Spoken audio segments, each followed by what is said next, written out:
Hello, I'm Bob Garvey, or I'm Robert Garvey as well. It all depends on what day of the week it is, really. Thank you for joining me on this YouTube channel, and I'd like to talk to you today about leadership, about coaching and mentoring, and about a leadership development program that I have developed, which includes those things. So, first of all, Bob, can you tell me what is leadership? Okay. If you were to go into a bookshop, or if you were to go into a library, the shelves are absolutely stuffed full of books on leadership. There are no shortage of books on leadership. The problem is that many of them expect you to be perfect, expect you to be able to change your behaviour at the turn of a switch, expect you to be some kind of superhero. And most of us know that we just can't be like that. It's too difficult. It's too difficult to transform things. It's too difficult to be a servant leader. It's too difficult to be a transactional leader and shift your behaviour according to the moment. Instead, I think it's more important to think about being an authentic leader, about being a person and what sort of person you are. And how would you describe authentic leadership that you talk about? Okay.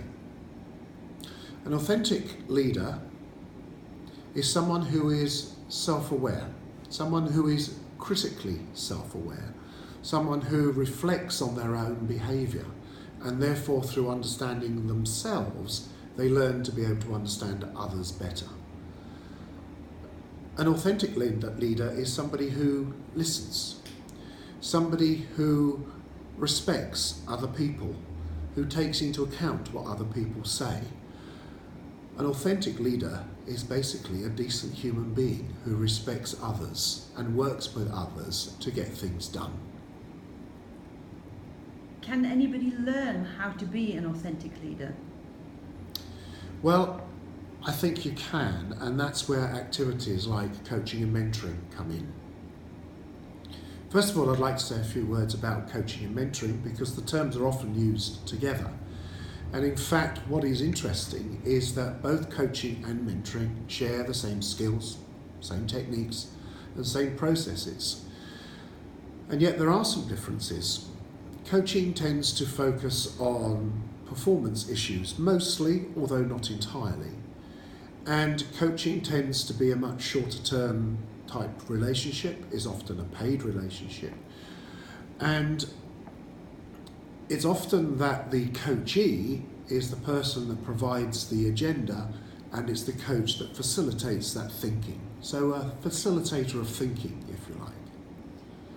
A mentor is somebody who does all those things, but they may also draw on their own experience and help their mentee to learn from them some of the things that they have learned. Not necessarily as model behaviour, but to share their mistakes, to share when things go wrong, so that we can use that as kind of data to explore what things mean and how we might behave and how we might relate.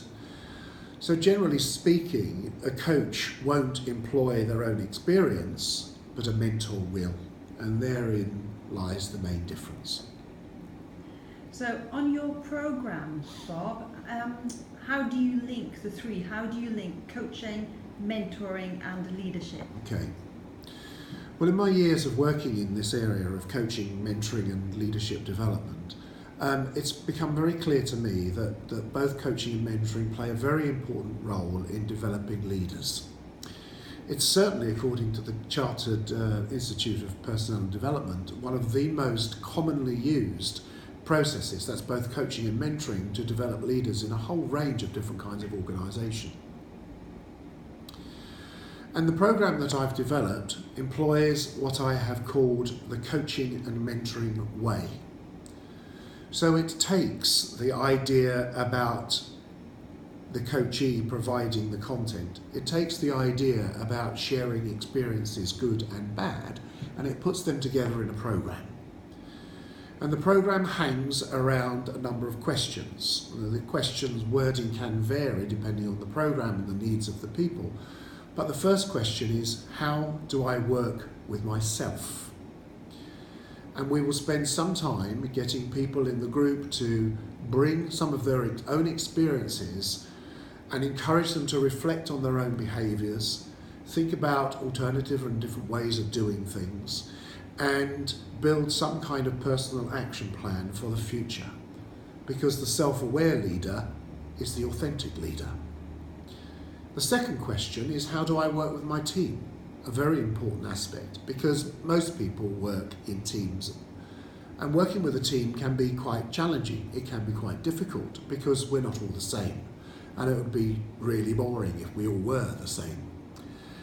So understanding team members, understanding their behaviours, understanding how we relate to each other in order to create what I call a learning team, a group of people who are willing to share, are willing to be open, and are willing to make things happen and move forward.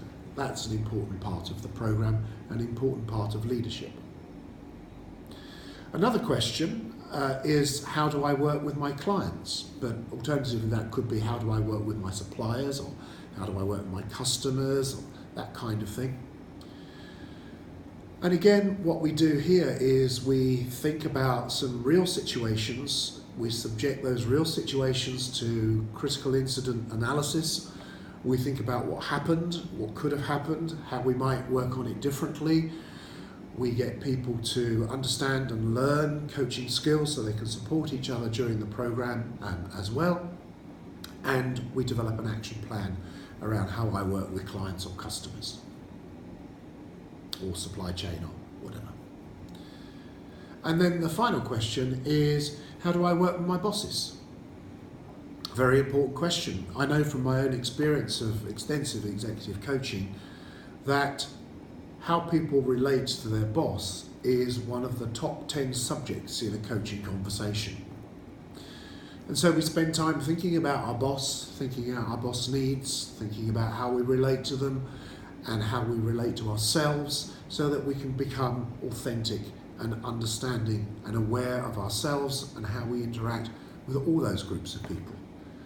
And at the end of the programme, we build a personal action plan which is based on real live experience, and it's drawn from coaching and mentoring practice.